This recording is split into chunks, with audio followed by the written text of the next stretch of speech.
Hello and welcome to Revsportz. This is Trisha Ghosal. I am reporting from Trivandrum, and today is the third T20I between India and Sri Lanka at the Greenfield International Stadium, Trivandrum. In fact, the last three T20Is will be played here.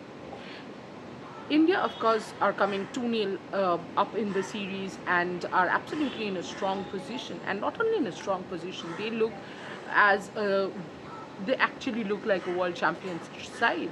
If you maybe not consider the fielding, which has been a little inconsistent. I think mostly India with the bat and the ball has been absolutely clinical in the last two games, especially with the bat. You have to say that Jemima Rodriguez and Shafali Verma have kind of shown that definitely the two teams playing are not at the same skill level.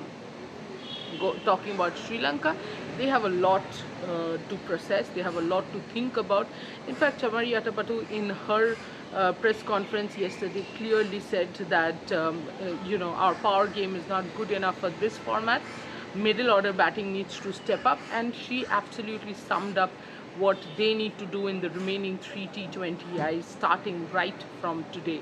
Because, and I stress on right from today, because if they lose the T20I today, then this series definitely is out of their hands. So to keep themselves alive in this series, they have to definitely win this one. So let's talk about who could be the key players to watch out for. If we talk about India, we do have to talk about Shafali Verma, because Shafali was absolutely clinical in the last game. Having said that, it's not like Shafali in T20s has not performed. The complaint or the problem with Shafali over the years has been her inconsistency.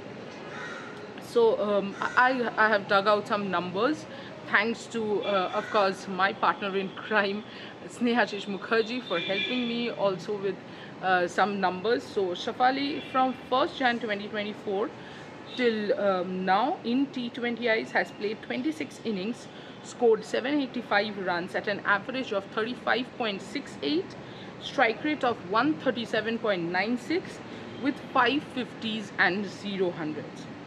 Now, this is where I have tried to break things up for the discussion to be better. She has scored between 0 to 20 in 11 innings, and from 21 to 50, she has 10 innings, and 50 plus is only 5 innings.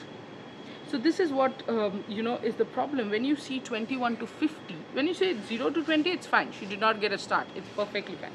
But when you see 21 to 50, you have to wonder, in 10 innings, Shafali was settled, but she could not continue. And as an opener, that and especially someone like Shafali, if she continues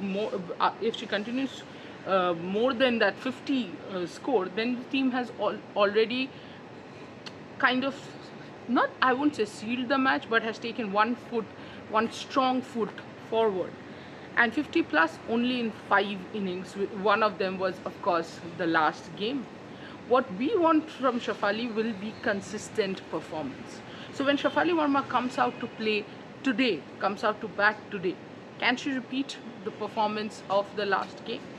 Can she show that it was not a one game, I can restrain myself, choose the ball and play my shots?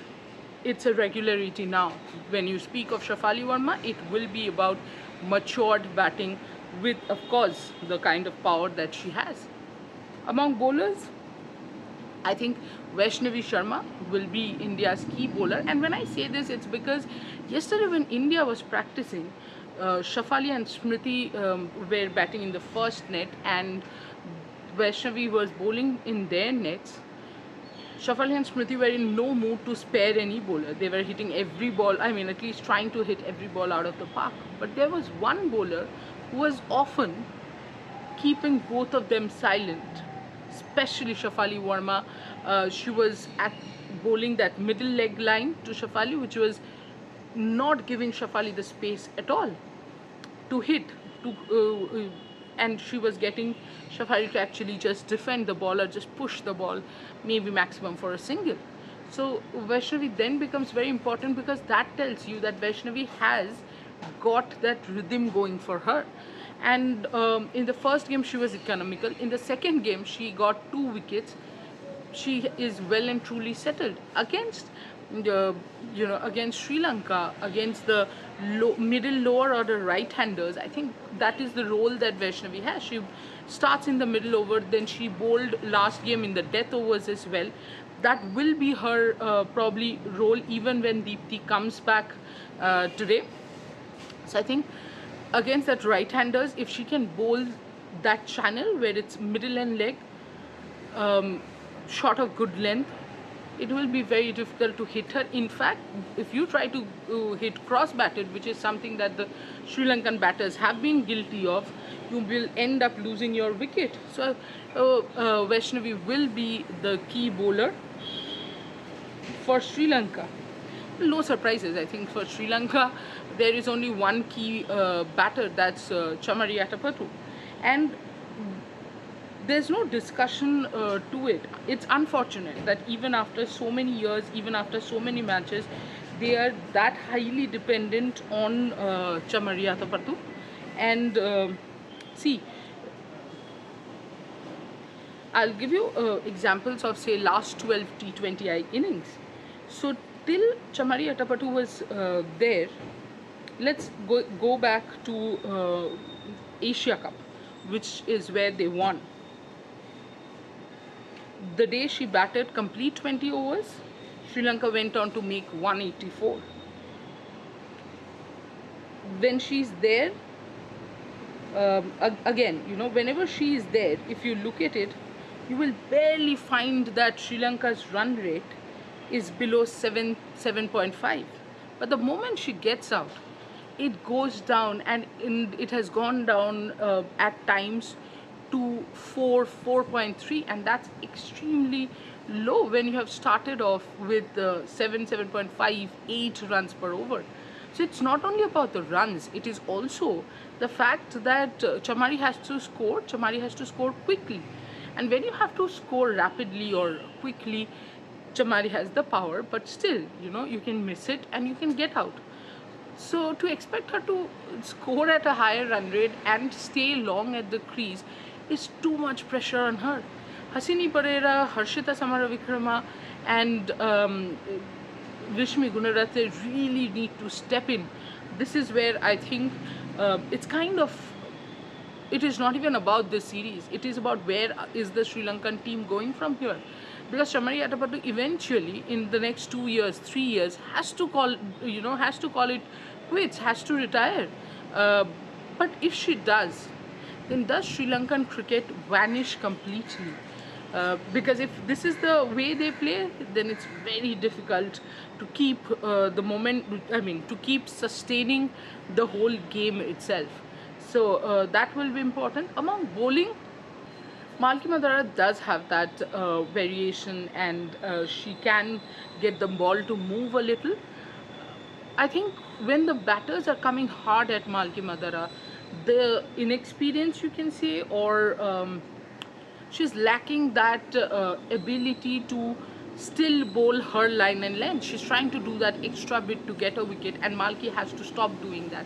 If she can stop doing that, it will be very interesting how she bowls against Smriti and against Shafali, because both in the initial deliveries will be showing a bit of restraint, will be trying to take the innings a little longer. It will also be interesting to see if India does bat first, then do the Sri Lankan pacers get a little more rhythm going. This was about the key players. Next, I think probable playing 11. Okay, so here's for India, I think there will be 2 changes. I would say Shafali Verma, Smriti Mandhana will be there. This is the third name. Jemimah Rodriguez, I don't think will be playing. What Amol Majumdar said in the press conference last day was it was a mandatory rest that she was taking. She was a little unwell. Exactly what was the nature of her being unwell is not declared yet, but she is. But doctors are, of course, keeping a close eye on her. She did not come for the practice session yesterday as well. But Harleen Deol did have a long batting session. So at number 3, you will see Harleen coming in place of Jemima, then Harmanpreet Kaur, the captain, Amanjot Kaur, Richa Ghosh. Deepti comes back. She is fit and fine. The fever has subsided. Vaishnavi Sharma here in place of Kranti Gaur. I do think that, and it's not because of injury, or neither is Kranti dropped. I just think that the way Sri Lankan batters have kind of struggled against Indian spinners, I think instead of Kranti Gaur, Sneh Rana keeps her place, Arundhati Reddy and N. Sri Charni. Yes, I know what you're thinking, and you're absolutely right. I do think that India will go with one pacer and 4 spinners and 1 bowling all-rounder in Amanjot Kaur, who's also a medium pacer. So you can of course say that the combination will be 2 pacers and 4 spinners. As far as Sri Lanka is concerned, Chamari Atabatu, Vishmi Gunaratne, Hasini Pereira, Harshita Samara Vikrama, Nilakshi De Silva, Kaushini Nuthyangana, Kavisha Dilhari, Inoka Ranavira, Kavya Kavandi. Maybe Kavya Kavandi will be replaced by Rashmika Sevandi. Other than that, I don't see any changes. Shashini Gimhani and Malki Madara remain. So I think that's pretty much it. Well, it's an important game, especially for Sri Lanka. India will look to continue on a winning roll. India will look to do things right, and one thing that India probably would kind of concentrate on getting right now would be the wicket keeping, Richa Ghosh's, and the fielding part, because the first game they were extremely ordinary. The second game they were a little more in control. Let's see how they perform in the third game. As far as Sri Lanka is concerned, Sri Lanka has a lot to look forward to. They have to get their batting right, especially the middle order batting, then finishing. They definitely have to get above 140, 150 to even challenge the Indians, to put the Indians under pressure. Maybe if Sri Lanka chases, it will be a different ball game. But as of now, if Sri Lanka bat first, their first aim should be to get to 150 with Chamari performing or without Chamari performing. And that challenge is something that Sri Lanka has to get over in this series itself. The pitch, well, the Greenfield Stadium pitch looks like a good wicket to bat on. As Chamari Atapadu also said, that it looks like a good surface to bat on, and probably the captain winning the toss yet again will choose to field first, but that is not because of the pitch, rather because of the dew. The weather is today, it's still a little better, but under the sun it's extremely hot. There is a bit of a cool breeze blowing, so you can see the ball swinging.